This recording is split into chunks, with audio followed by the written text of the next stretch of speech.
Muy buenas tardes. Muchas gracias, Alexander. Gracias a Pronavícola por darme la oportunidad de dirigirme a ustedes. Gracias a las personas que están atendiendo ya la presentación, personas incluso de México, la doctora Xochitl, de Perú. Gracias por estos minutos que nos conceden de su tiempo. Y pues la idea el día de hoy es, si los organizadores me permiten, me gustaría que esto fuera un poquito más interactivo. Si les envían por el WhatsApp cualquier pregunta y me la hacen llegar, pues también sería muy bueno poder ir resolviendo, dar profundidad a los conceptos que las personas que están escuchando así lo quisieran. Dentro de lo que es salud intestinal, yo voy a tratar de mezclar lo que son las situaciones de manejo que se encuentran las ponedoras y al mismo tiempo el estrés metabólico que tienen las ponedoras desde la crianza hasta, hasta los diferentes eventos de lo que es, por ejemplo, esa exigencia tan grande que tienen las ponedoras iniciando pico de producción. ¿Qué sucede cuando hay un estrés metabólico por cuenta de factores antinutricionales que se pueden presentar, por ejemplo, en la soya, y tratar de el animal de sostener esa producción? Y al mismo tiempo, hacia el final del ciclo productivo, ¿qué sucede cuando ustedes saben que hoy en día, buscando eficiencia económica, estamos exigiéndole a la ponedora tener ciclos más largos o realizar las mudas forzadas? Les cuento que durante los últimos 5 años he estado visitando la industria avícola en toda Latinoamérica, y se ve para nosotros los colombianos de manera muy curiosa cómo en países, todavía hay países como Chile, Argentina, donde se realiza la muda forzada de manera muy rutinaria. Entonces, queremos hacer énfasis de qué sucede cuando hay una muda forzada, qué sucede cuando hay un ayuno, y de esta manera, pues mirar cómo podemos reforzar este estrés metabólico y reducir el impacto de estos sucesos, ya sea de manejo, como es por ejemplo el ayuno en el caso de la muda forzada, ya sean metabólicos por ese flujo hormonal tan grande que se presentan las ponedoras en el inicio de producción, o la exigencia a la que sometemos las ponedoras cuando queremos que persistan en una producción bien alta por varias semanas. Entonces, vamos a ver, primero que todo, qué sucede con la producción avícola, qué sucede, cuáles son las exigencias del mercado, porque miren que no es únicamente que siempre las presentaciones de producción avícola nos dicen 9, 10 billones de habitantes en el mundo que vamos a tener que abastecer en el 2050, sino también cómo lo vamos a producir. ¿Cómo? En términos de que el consumidor cada vez más nos exige no solo un volumen, una cantidad de producto, sino que también nos exige una manera de presentación o de contenido. Ya cada vez más, pues los consumidores se preocupan de qué están consumiendo, qué contiene ese producto en el caso de antibióticos, y de esa manera, pues tenemos que encargarnos nosotros, los veterinarios, los técnicos de campo, cómo es que vamos a resolver y darle gusto, por así decirlo, a los consumidores. En esa búsqueda de producir eficientemente, de producir de una manera adecuada, de tener a los animales sanos, tenemos que enfatizar un especial cuidado y atención al sistema digestivo, al tracto gastrointestinal. Es tan importante este sistema que se ve cada vez más como empieza a tomar un papel protagónico incluso desde el desarrollo embrionario. Se ve que en los últimos 4 días, como lo vemos aquí en la imagen, desde el día 17 al día de nacimiento, al día 21, Hay una diferencia en la proporción con respecto a la condición corporal del 1% al día 17 que puede llegar al 3.5%. Estamos hablando de la participación que tiene el tracto gastrointestinal con respecto a la condición corporal total, al peso vivo del pollito cuando nace. Y luego, esos cambios no se suceden únicamente en la última etapa del desarrollo embrionario, sino que también se sucede en los primeros días de vida. Ahí tenemos como, por ejemplo, en esas 2 primeras semanas, más las 24 horas de vida son fundamentales en la constitución de esa microbiota intestinal y de todas las estructuras de ese tracto. Entonces, ahí es donde vamos a ver que un estímulo temprano es muy importante y aquí es donde ya la crianza artificial a la que vemos sometida las aves, pues hace que no tengan las mismas condiciones de antes, donde el pollito entraba en contacto con la microbiota ofertada por la madre en las heces. Hoy en día recordemos que los tenemos sometidos a medios demasiado desinfectados, no solo en la nacedora, sino también en los antibióticos. Es tan importante este aspecto que incluso hoy en día ya se habla de nutrición temprana. Entonces, ya hay experimentos, hay pruebas donde se está nutriendo el embrión para ver si se ve una mejoría en el desempeño durante la primera semana, que ustedes saben es tan importante para el desarrollo futuro de ese pollo de engorde o de la pollita ponedora. ¿Y por qué es tan importante que tengamos un epitelio intestinal en forma, que tengamos un buen desarrollo del tracto gastrointestinal? En este caso, en la pollita ponedora, porque cuando hay un buen desarrollo de ese epitelio intestinal, vamos a tener una mayor cantidad de superficie ofertando secreciones para la digestión de ese alimento, una mejor absorción de nutrientes y por lo tanto un desarrollo más armónico de estructuras que aún estando en el tracto gastrointestinal pertenecen al sistema inmunológico, como son por ejemplo la bolsa de Fabricio, placas de Peyer, tonsilas secales, agregados linfoides.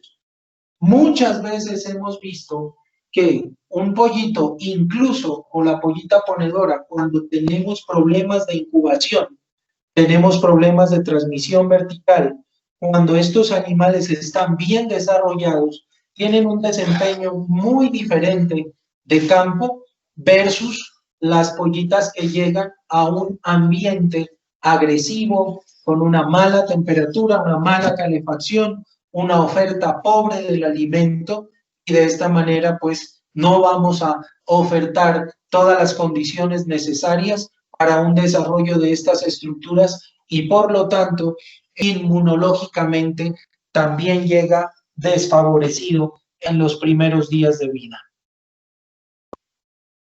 Otra cosa muy importante a tener en cuenta es que la proporción de los ingredientes de la dieta van a cambiar muchísimo la microbiota intestinal y por lo tanto la secreción y la producción de sustancias como enzimas y la absorción de nutrientes que van a hacer que el desempeño zootécnico de los animales sea muy diferente y que tenga un desarrollo, un desempeño muy diferente de algunos animales con respecto a otros.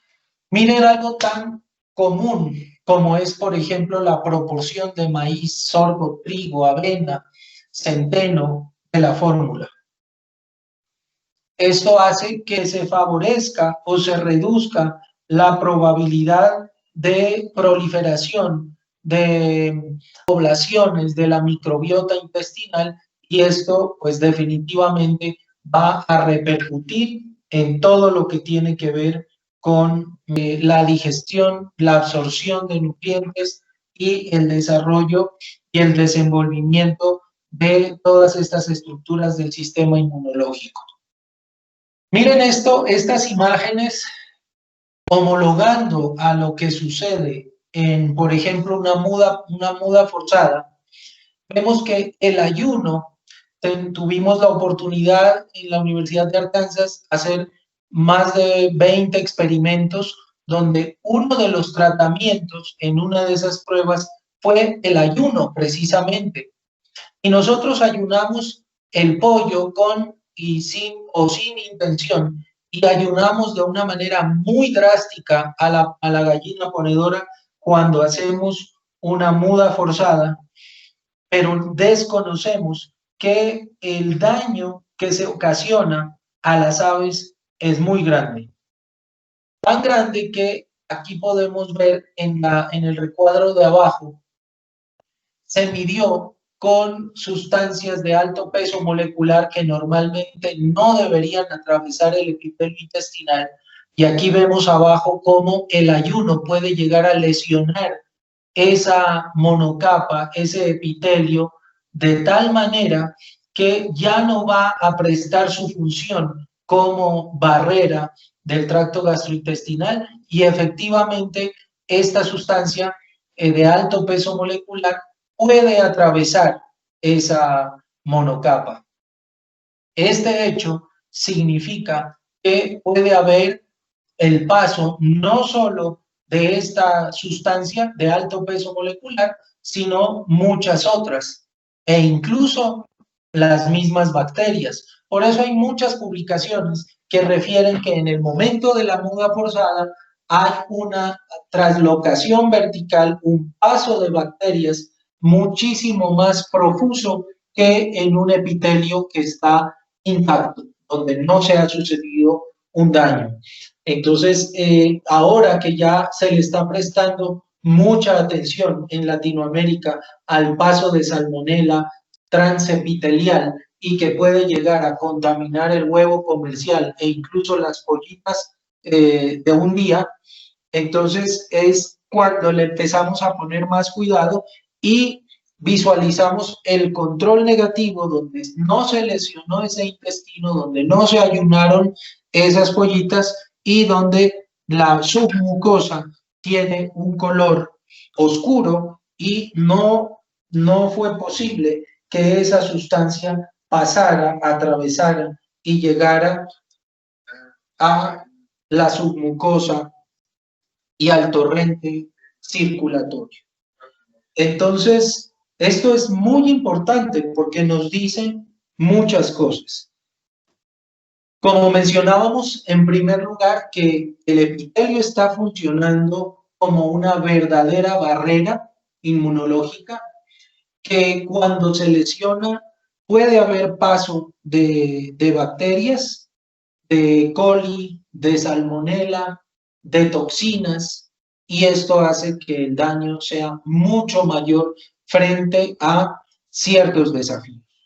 Entonces, en una ponedora que la estamos nosotros sometiendo a un ayuno cuando tenemos la muda forzada, miren lo que podemos ocasionar. Podemos ocasionar una translocación bacteriana. Si a esto le aunamos el hecho de que estamos restringiendo el uso de antibióticos, miren aquí cómo se visualiza qué sucedió en Europa después del 2006, cuando se redujo el uso de antibióticos.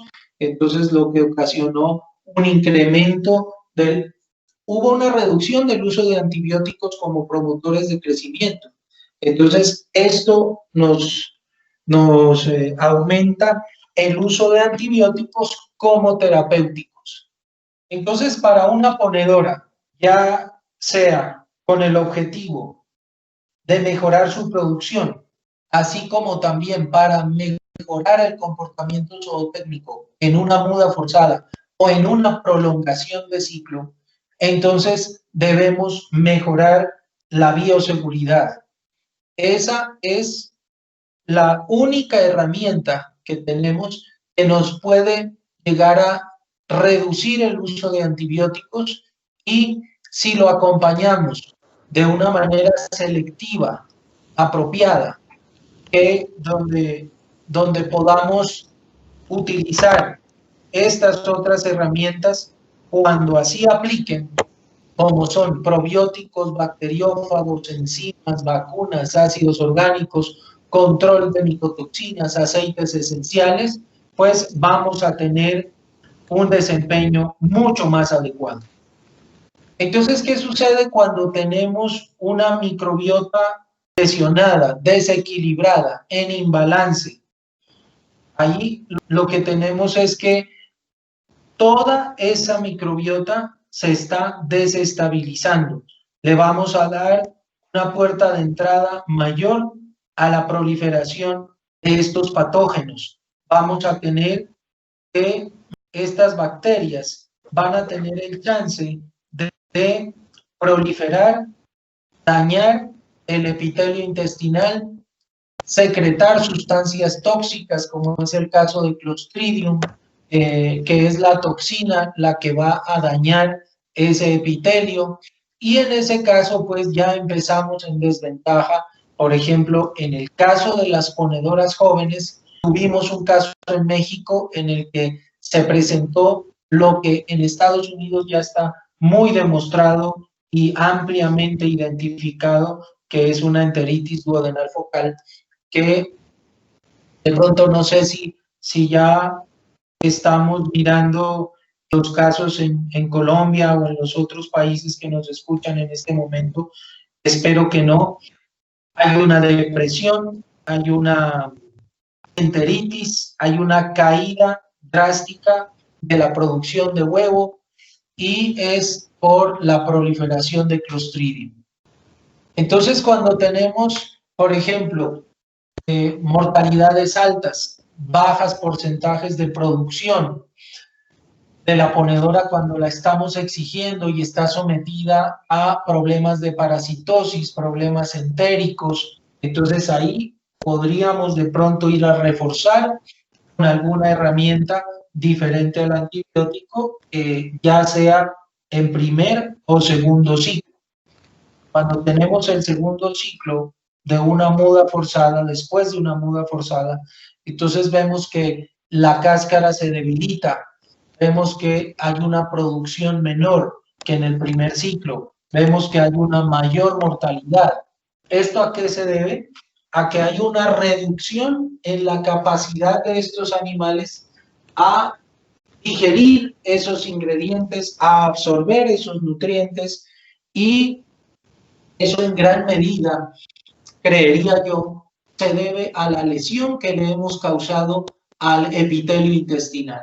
Entonces les cuento, en México, en Chile, se realizaron pruebas donde, reforzando esa recuperación del epitelio intestinal lesionado debido al ayuno, al estrés que esto genera en el momento de la muda forzada, se logró un mejor desempeño. Se ha logrado reducir la proliferación de salmonela. Esto ya está demostrado, y aquí es donde vemos el daño tan grande que produce el ayuno en estas ponedoras.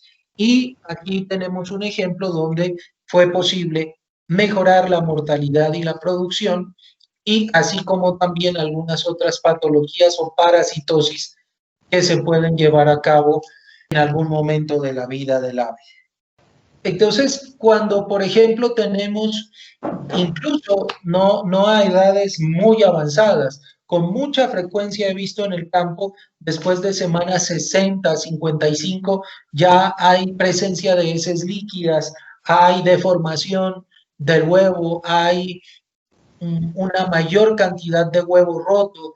Esto se debe a una reducción en la capacidad de digestibilidad y absorción de nutrientes. Entonces es aquí donde podemos reforzar estos procesos fisiológicos con herramientas científicas como son, por ejemplo, los extractos de plantas, pueden ser los simbióticos, revisar siempre que no existan contaminaciones diferentes que pueden estar muy frecuentemente presentes en el alimento o en el agua. Miren entonces que decíamos las estrategias, el nombre de la presentación, para mejorar el desempeño en prolongación de ciclo o en muda forzada. Entonces, obviamente hay muchas de las que pueden afectar a una gallina de primer ciclo, pero estos animales están forzados, por así decirlo, a producir en una situación mucho más vulnerable. Una gallina en prolongación de ciclo o en muda forzada ha sido lesionado su epitelio intestinal y por lo tanto todas esas estructuras que, como veíamos al principio de la presentación, hacen parte del sistema inmunológico. Entonces nos podemos ayudar con otras herramientas que nos contribuyan a la reducción de proteína libre en el lumen intestinal y por lo tanto reduzca la proliferación de nutrientes.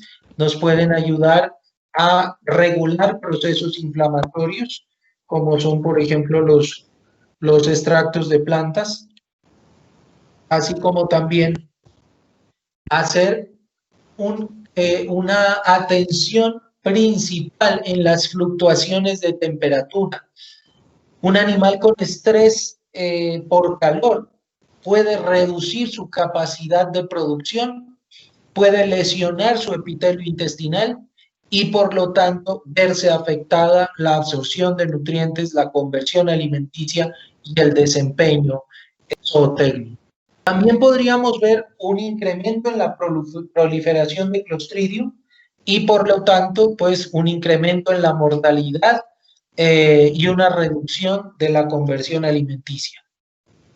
Esto aplica entonces no solo en estrés metabólico por prolongación de ciclo, sino de procedimientos rutinarios, como por ejemplo el despique.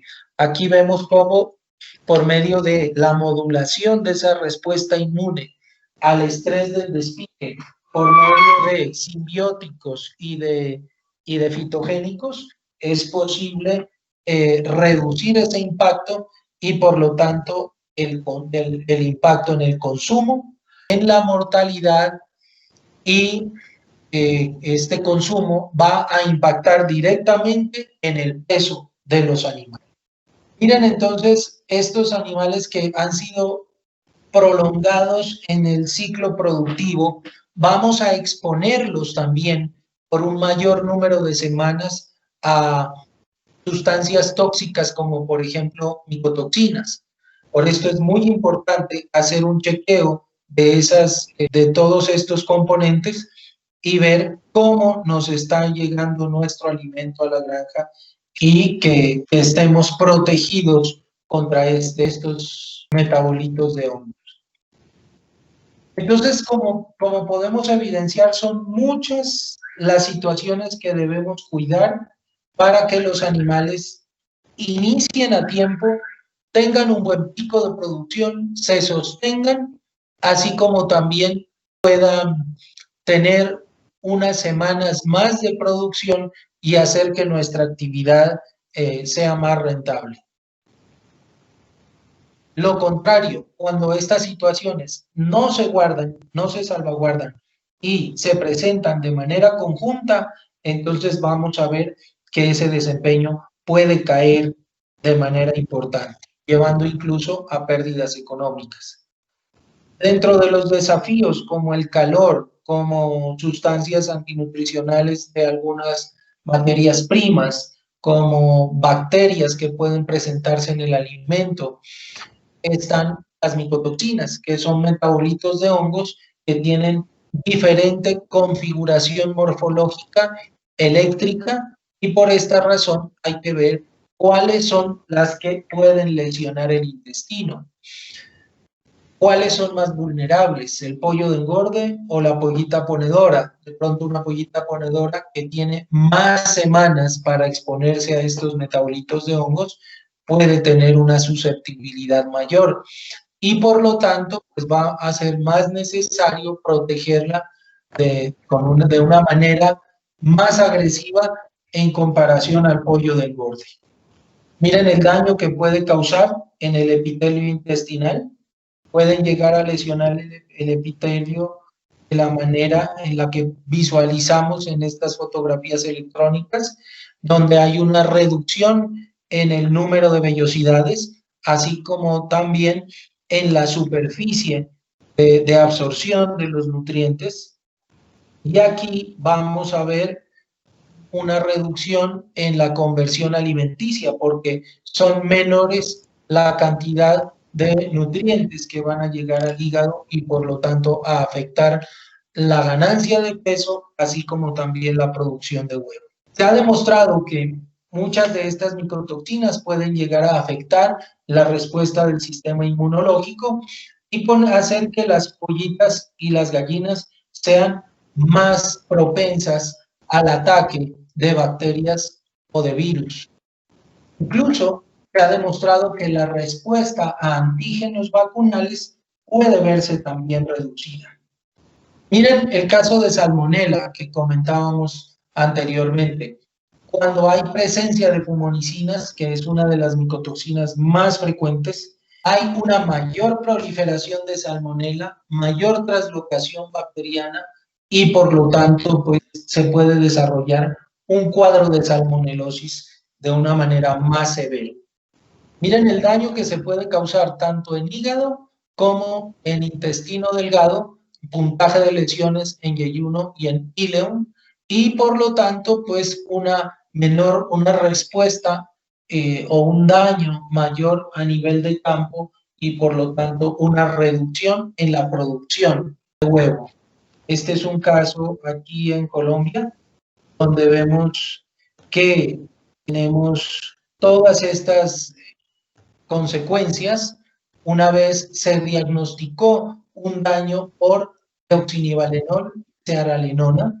Aquí vemos unos niveles, incluso no tan altos en el caso de deoxinivalenol, apenas por encima del rango medio, pero ya el daño ocasionado en términos de producción de huevo era bastante notorio, causando unas pérdidas económicas bien significativas. Entonces, una vez se protege uno de estos grupos, pues vamos a ver cómo se logró reducir la cantidad de aves que fueron seleccionadas, mejorar el consumo de alimento, el peso de las aves, y esto ustedes saben que es determinante para poder lograr una buena, conservar esa producción de la ponedora, así como también reducir la mortalidad hasta bien entrada la producción de estas aves. En resumen, podemos decir que hay muchos desafíos que las aves en peleta, en muda forzada o en prolongación de ciclo tienen que enfrentar. Son cambios climáticos, puede ser un ataque bacteriano, pueden ser micotoxinas, puede ser la competencia por espacio, por agua, por alimento. Entonces hay que revisar todas estas condiciones que pudieran en un momento dado perjudicar el desempeño de las aves. Hablando de desafío bacteriano, tenemos que esas bacterias pueden llegar por el alimento. Hay personas que no lo creen, hay personas que creen que por el proceso de extrusión o de peletizado que se lleva a altas temperaturas, hay una desinfección, por así decirlo, del alimento. Y aquí vemos que no es así. Ese alimento puede tener una contaminación cruzada en los vehículos en los que lo transportamos hasta los hilos de la granja, puede contaminarse cuando lo estamos ofertando a los animales y llegar finalmente francamente contaminado e infectar a los animales. Entonces, numerosas investigaciones han indicado esto. Por eso es muy importante que no estemos tranquilos porque es que, no, es que yo someto el alimento a extrusión o yo lo compro peletizado y por eso el alimento me llega desinfectado a la granja. No, se ha visto que puede recontaminarse y ahí es cuando muchos procesos, muchas estrategias, como acidificar ese alimento, como exponer ese epitelio intestinal a probióticos, simbióticos, pueden ayudar a reducir la proliferación de esos patógenos. En acidificación tenemos muchos desarrollos que contienen más de una tecnología. Esto se ha visto que puede llegar a potencializar el efecto de los ácidos orgánicos. Hay herramientas, por ejemplo, que permiten romper la protección que tienen ciertas bacterias y permitirle el paso a esos ácidos orgánicos al interior de las bacterias para contrarrestar su proliferación y hacer ese control de manera más efectiva. Ácidos orgánicos hay de muchas maneras. Hay ácidos orgánicos de cadena larga, de cadena corta. Hay combinación de ácidos orgánicos dependiendo la efectividad que tenga para cada patógeno. Entonces, debemos documentarnos muy bien sobre cuál es el diseño, el desarrollo que fue implementado en el producto que estamos utilizando y de esa manera ver si es efectivo o no contra la bacteria que queremos controlar. ¿De verdad protege a nuestros animales este producto que estoy utilizando? ¿Qué tan alta es la inhibición de la replicación de estas bacterias y qué tipo de bacterias? Hay acidificantes que pueden ser efectivos para unas pocas cepas y de pronto algunas otras cepas que tenemos en el campo no son contrarrestadas de manera eficiente.